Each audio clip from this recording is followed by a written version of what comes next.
The ultimate Steam Deck FPS list. What makes these games so special and why should you play them? Let's check it out.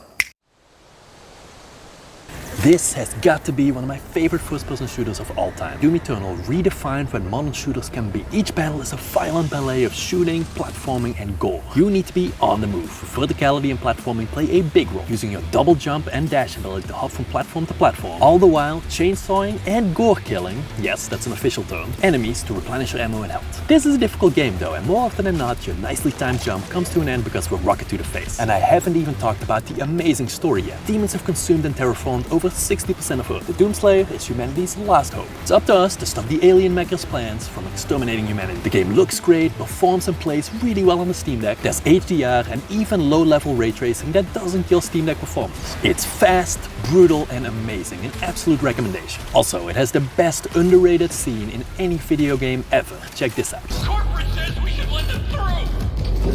What? Why?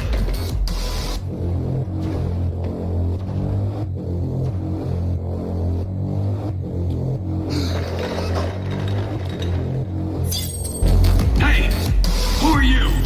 You can't be here.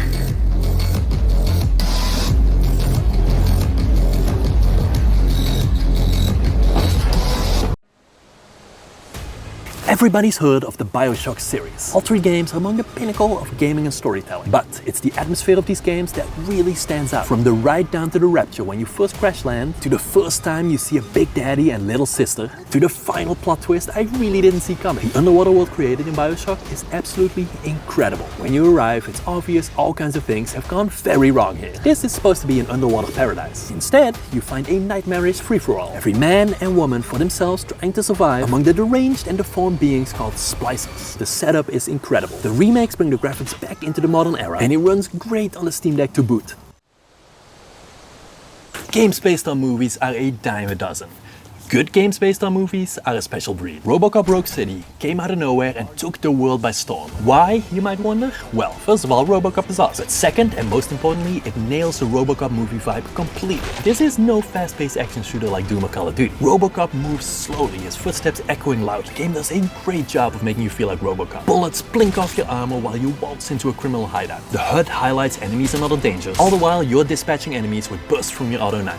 You can punch enemies through walls, pick up enemies and furniture to use them as weapons, all in a very destructible environment. What really completes the feeling is when the incredible RoboCop theme song starts playing in the midst of your enemy assault. The story too has this classic RoboCop feel to it. There's another nuke dealer in town and this guy's real bad. RoboCop's partner Ann Lewis is back and so are a number of other side characters. And most importantly, RoboCop is voiced by the original actor Peter Weller. Justice never sleeps. This game is a clear labor of love. If you like RoboCop and arcade shooters, this is your game. Half-Life is the original story shooter, and Half-Life 2 perfected it. Even now, 20 years after release, yes, you heard that right, this is still a shooter that has very few equals in the story department. We arrive in City 17, a city oppressed by a new alien overlords, the Combine. The same aliens we accidentally invited in during Half-Life 1. We join the rebellion and quickly get enveloped in a power struggle between aliens and humans. At first glance, the story is pretty standard, but what makes the difference is its characters. They're so well realized that every interaction feels meaningful and makes me want to fight for these people. From Dr. Eli Vance, an elderly scientist and unlikely rebellion leader, to his courageous daughter Alex, or Barney, the friendly security guard from Black Mesa, now undercover with the Combine. The pacing of the game is perfect, with action scenes and story expertly alternating. The only negative, we'll probably never see the ending of the story. Halo Infinite has had a lot of flack over the years. Delays, unfinished at launch, and problems with the multiplayer are just a few. But, having said all that, the campaign is a whole lot of fun. And this is probably a controversial statement, but I think Halo Infinite is probably my favorite modern day Halo. Let me explain. Halo is the first open world game in the series. This brings its own problems, most notably storytelling. But where it lacks in storytelling, the gameplay shines. If you let it. I'm talking variety in how to take down an enemy camp, variety in what missions you'll do next and how you'll approach them. Will you take a vehicle with you and what weapons will you take? But this is just the beginning. Once the fighting begins, all hell breaks loose and the fun really starts. What this means is that you can't just sit behind a wall picking off enemies. Luckily, we have a number of great abilities to help us with this. First and foremost, there is the new grappling hook. You can grapple control onto any surface and pull yourself toward it, all the while jumping and shooting. This small addition can get you out of a lot of tight spots. But even better, not only can you grapple surfaces, you can grapple enemies and even vehicles, hijacking the vehicle in the process. Aside from grappling, there's a dashing ability and mobile shield to hunker behind when things get too hairy. Combine this all with the many different weapons and vehicles, a number of different grenades, and the unpredictability of the enemy AI, and you have a potent mixture of unpredictability and fun.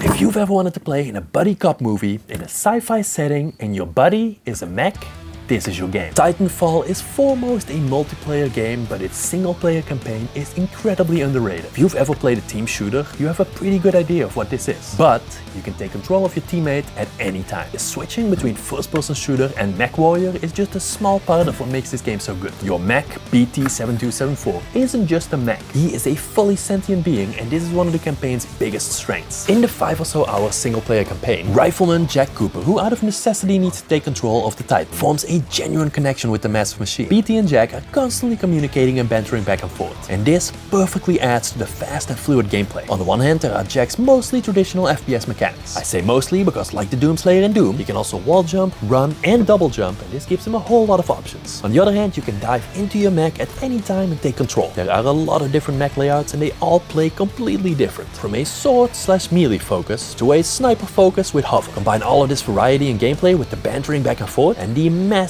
epic set pieces, and you have a recipe for greatness. I doubt many of you remember the waves the original Deus Ex made back in 2000. It had an amazing plot, great character customization, but most of all, freedom of gameplay. Fast forward to 2016 and Deus Ex Mankind Divided. Before we talk about its amazing sandbox gameplay, let's get you up to speed on some of the background. There's a complicated story about a cyberpunk future where augments are normal. Then terrorists happen and mankind gets divided. But it just comes down to getting to play a badass augmented super soldier, Adam Jensen, who goes undercover, placing you in all kinds of interesting situations where you can use your newly acquired augments. And there are many. Depending on your build, the gameplay will look very different. Do you focus on hacking and stealth, or do you armor up and go for a run and gun style? Maybe swap that gun for a nanoblade. Or how about sniping with advanced retinal augments to see through walls? My favorite is the Typhoon augment. There are lots of different ways to play, and the levels are well-designed sandboxes that let you try out any style you'd like to. This is another incredibly underrated game that you should really give a try.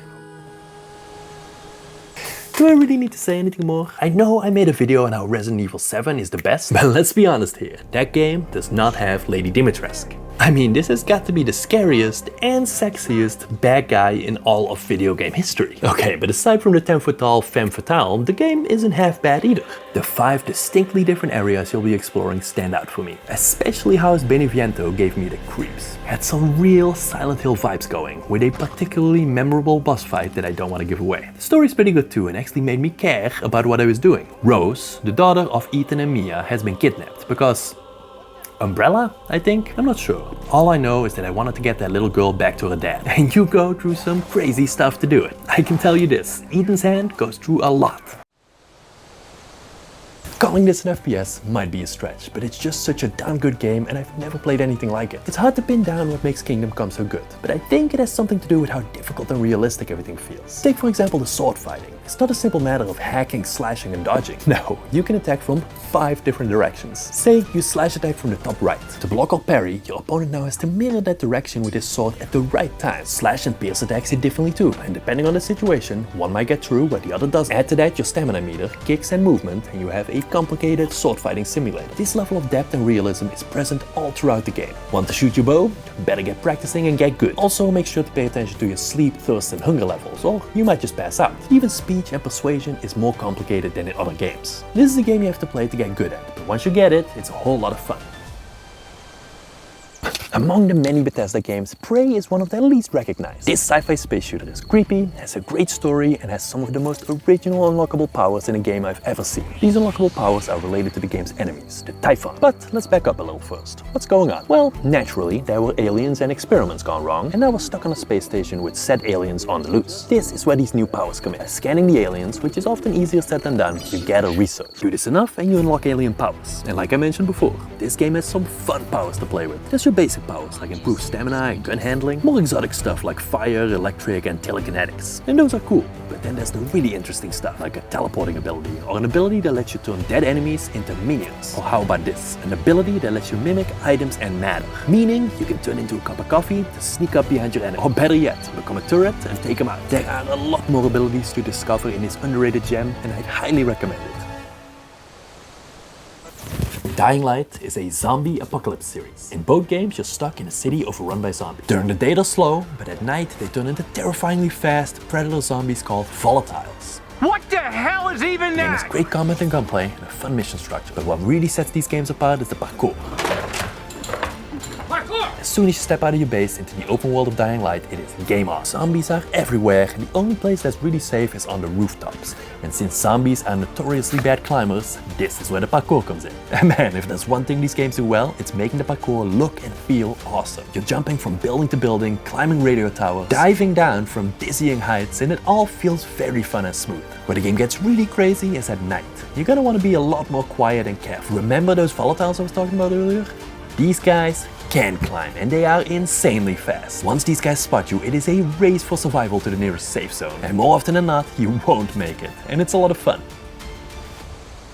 Skyrim is known for a lot of things, but what really sticks with me every time I pick it up is the sheer amount of things to see and do in this game. I've played through this game many times now, as I'm sure we all have. And still, every time I find quests and stories I've never seen before. And not just small side quests either, but major quest lines I completely missed. Just the other day I stumbled upon a quest that had me, quote, advance the cause of love through Skyrim. It had me running all over Skyrim helping young people find love. If you look online, to this day there are articles of people finding out weird and fun stuff about Skyrim they never knew. This is crazy, the game is over 13 years old. It's no wonder Skyrim is still one of the most beloved games Bethesda has ever made. This list wouldn't be complete without a Far Cry. I picked Far Cry 6 for no other reason than that it's the newest. In this particular iteration, you join the local guerrilla in a struggle against the dictator Anton Castillo. As with all Ubisoft games, this is an open world Collecaton, meaning you scout the area, identify objectives, or points of interest, and head over to do side quests, take over enemy bases, find material to craft new gear, help out the locals, and much more. This kind of gameplay loop isn't for everybody, but if it's for you, Far Cry is one of the best out there. Okay. I have a confession to make. I never actually played any of the Borderlands games in co-op.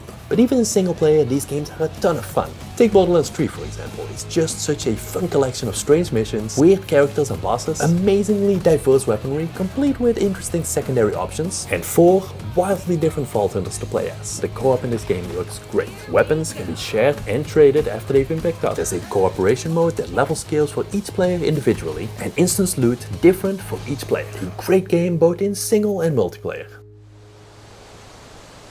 Again, stretching the boundaries of the first-person shooter genre considerably. To be perfectly honest, there's no combat or gunplay in this game whatsoever. But still, you have a portal gun, and this game is so good I really didn't want to leave it off the list. The basics are simple. You move through a series of rooms with your portal gun, solving physics puzzles. But what makes this game the best in the series is the hilarious and evil monitoring robot Gladys. Remember before when I was talking about smelly garbage standing around being useless? That was a metaphor. I was actually talking about you. And I'm sorry. You didn't react at the time, so I was worried it sailed right over your head, which would have made this apology seem insane. That's why I had to call you garbage a second time just now. As it turns out, you're locked up in the Aperture Science Enrichment Center, some sort of human testing facility, and the situations that arise are hilarious. Gladys is just so deliciously evil and funny. Portal 2 is even better with the addition of Wheatley, a clueless little robot that guides you to the remains of the Enrichment Center after the events of Portal 1. Look for a switch that says escape pod. Alright, don't touch anything else. Not interested in anything else. Don't touch anything else. Don't even look at anything else. Just, well, obviously you've got to look at everything else to find the escape pod. But as soon as you look at something that doesn't say escape pod, look at something else. These games are just so freaking funny. Just for that, I've replayed the campaigns many times over. Shadow Warrior 2013 is a reboot of the 1997 boomer shooter classic going by the same name. This reboot doesn't make any excuses about what it is. A gory action shooter, lots of guns and explosions, without much of a story, but plenty of one-liners to make up for it. You take down demons, monsters and humans. I forgot why exactly, but the story doesn't really matter anyway. Gameplay is fun, the action is fast, and it just does exactly what you'd expect from a popcorn movie game. I'm leaving here with a Nobit Surakagu. I can pay for it with money, or I can pay for it with blood. Obviously, I had to put this on the list. One of my favorite games of the last few years. There's a lot I could talk about here, but if there's one thing I love this game for, it's the absolutely living open world. And what makes this open world experience better than, for example, GTA 5 or Red Dead 2 is the first-person perspective. It draws me in so much more. I love walking around in Night City. There is so much to see and do. And Keanu popping up out of nowhere, commenting about the world or something that just happens adds so much to the immersion. Combine that with the excellent side quests, all of which are amazing little stories in their own right. Lots of fun tasks, jobs, and contracts to find and complete, and of course the amazing main storyline, and you have one hell of a game. And that's the list. Let me know what you think. Did I miss any? Also, check out this video here for some amazing open world Steam Deck games, and I hope to see you in the next one.